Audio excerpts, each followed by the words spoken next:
Hello, and welcome back to the next episode. This is a podcast based on the experiences that I've had and on my writings, my website, WaygookinWay.com. You can go there and check out things that I have to say regarding Korean, Korean American, and Black culture. Again, that's WaygookinWay.com, WaygookinWay.com.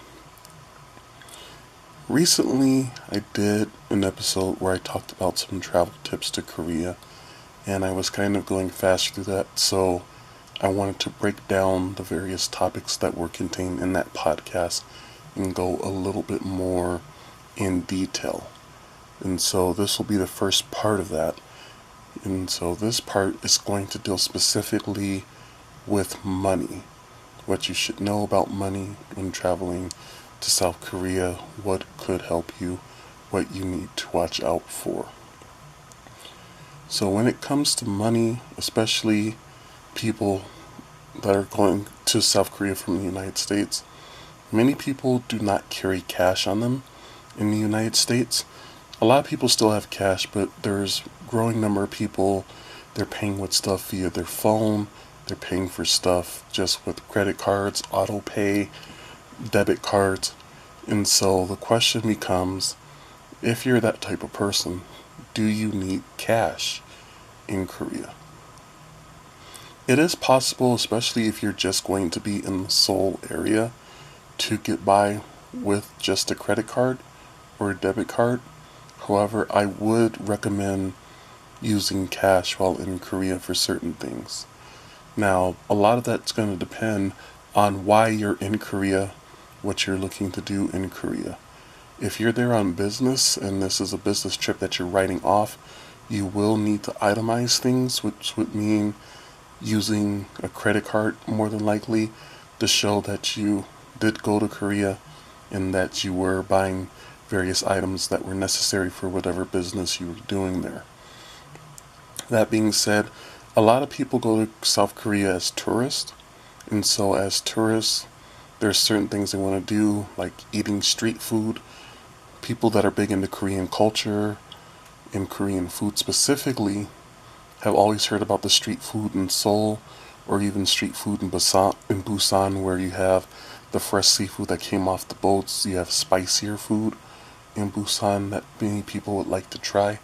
So when you're dealing with that, or if you're trying to shop in some of the markets that are in the subway station or something along those lines, being able to pay with cash can be easier. Again, sometimes people are equipped with credit card terminals, especially if you are somebody that's shopping in, say, a subway station. And for those that have never been to Korea, I'm not talking about Subway as in the sandwich place. I'm talking about a place where you actually catch the train. There are various shops, there are various subway stations that are basically mini malls, and you can use a Visa or MasterCard there. But cash is easier. Sometimes you can get a little bit better deal if you have cash. The other thing that you need to know about cash is just conversion rate in Korean numbering system. So the Korean numbering system is not based on threes, it's based on four, and that's very important if you're coming from the United States. So you might see something that costs around 1100 won, and that might seem like that's a lot of money, but when you break down the conversion rate, that's around $1. So knowing the conversion rate, you won't freak out if you went to a restaurant and it costs 10,000 won, because it's not $10,000, it's closer to $10. So the safe bet that people have said for years is to assume that 1,000 South Korean won equal $1.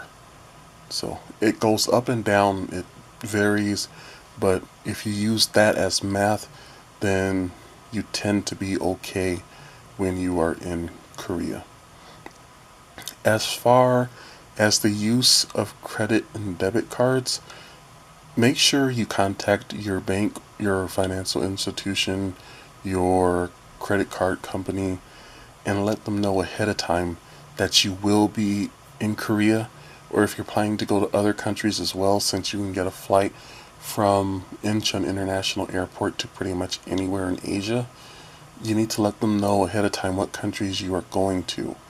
The reason for that is if you just go to Korea and you swipe your card, it could raise a red flag. More than likely it will, that there was a purchase on your account that was done overseas, and then your card will instantly be frozen.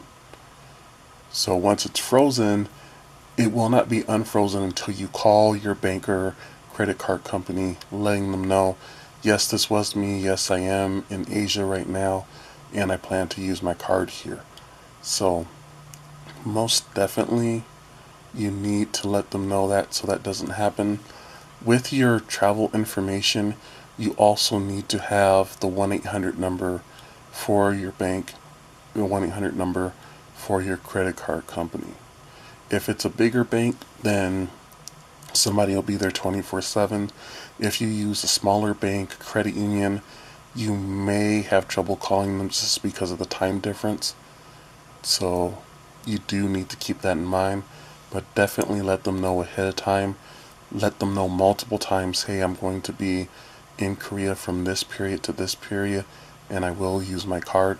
That way they know that it is you. Also, if your card got stolen, you got the number you can call to have the card canceled. You can do whatever it is that you need to do in that case. As far as types of cards, Visa and MasterCard you can pretty much use, so those will be fine. As far as the ability to get cash in Korea, now that'll be up to you. There's different methods you can do. Some people get cash from their bank. So what they do, they go to their bank ahead of time. If it's a major bank and it's in a highly populated area, then they may have a lot of people going to and from Korea, so they may have Korean money on hand. If not, they will have to order Korean money. And so larger banks have an easier time getting it. Smaller banks will have a harder time getting Korean won.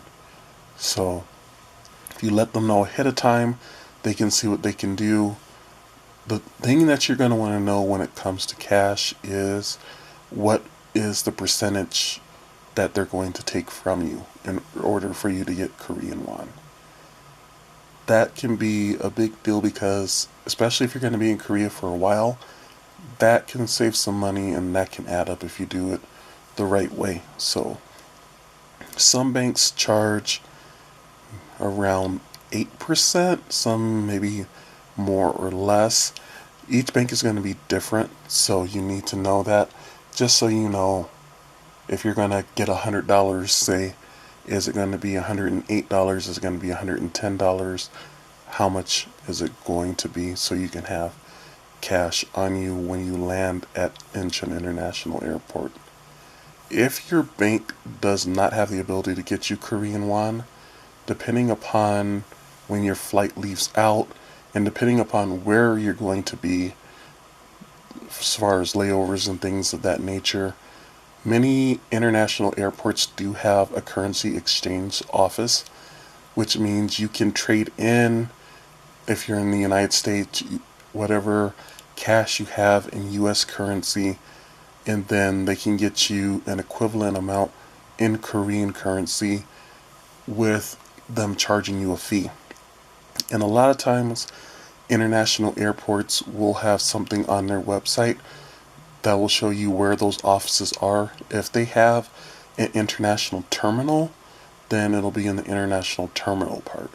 If they don't have a specific terminal for international flights, it's just they have international flights going out of all the terminals, then they'll just have that office in specific places.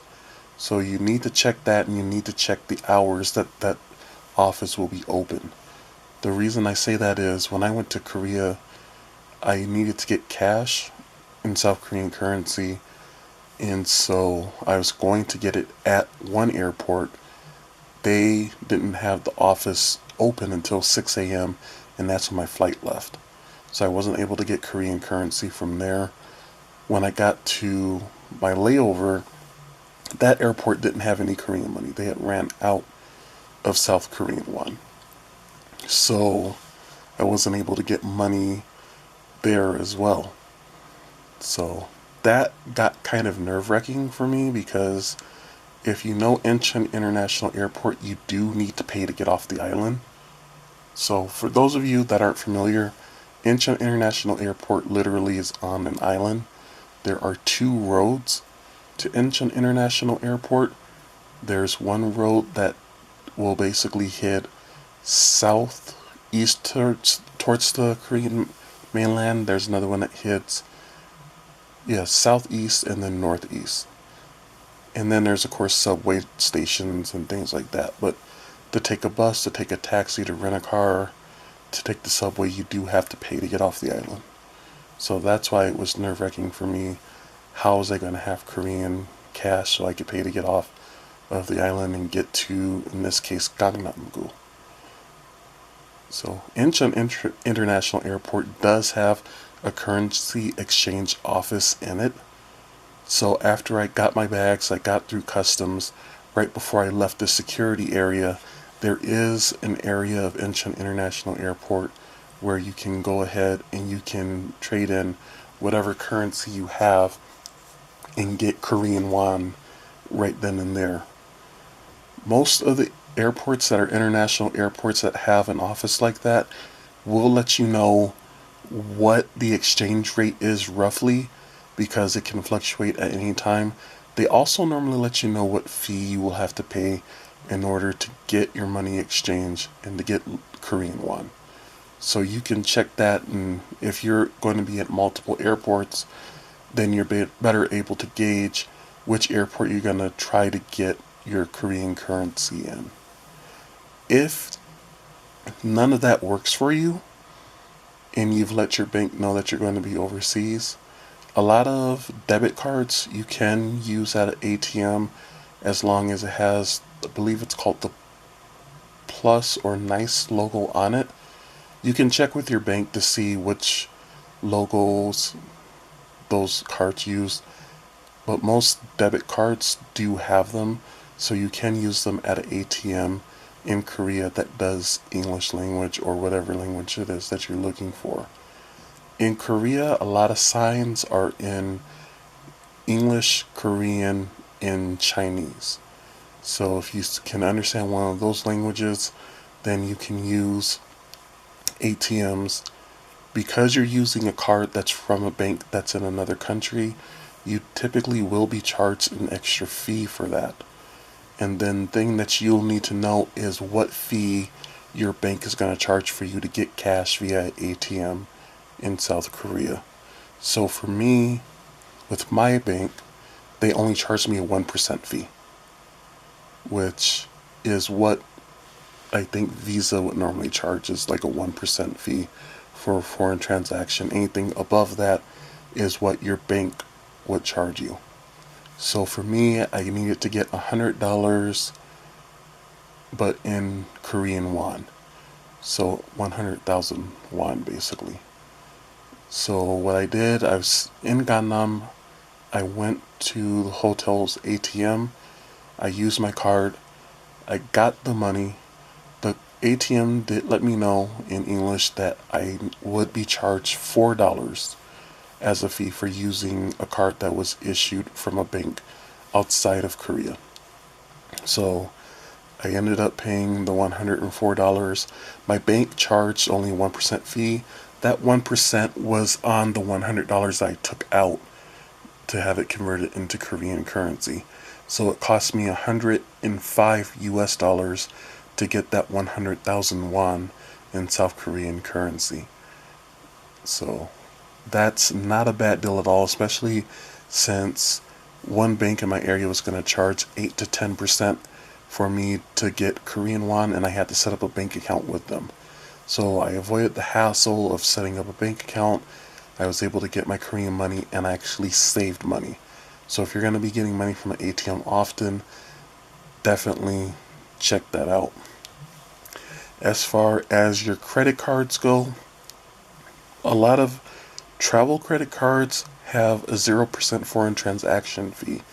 That's definitely something you want to know, because if you have, say, a 5% fee and you went out to dinner and just kept going out to dinner all the time, whatever your bill is, you're going to add 5% to that, and that's what you're being charged.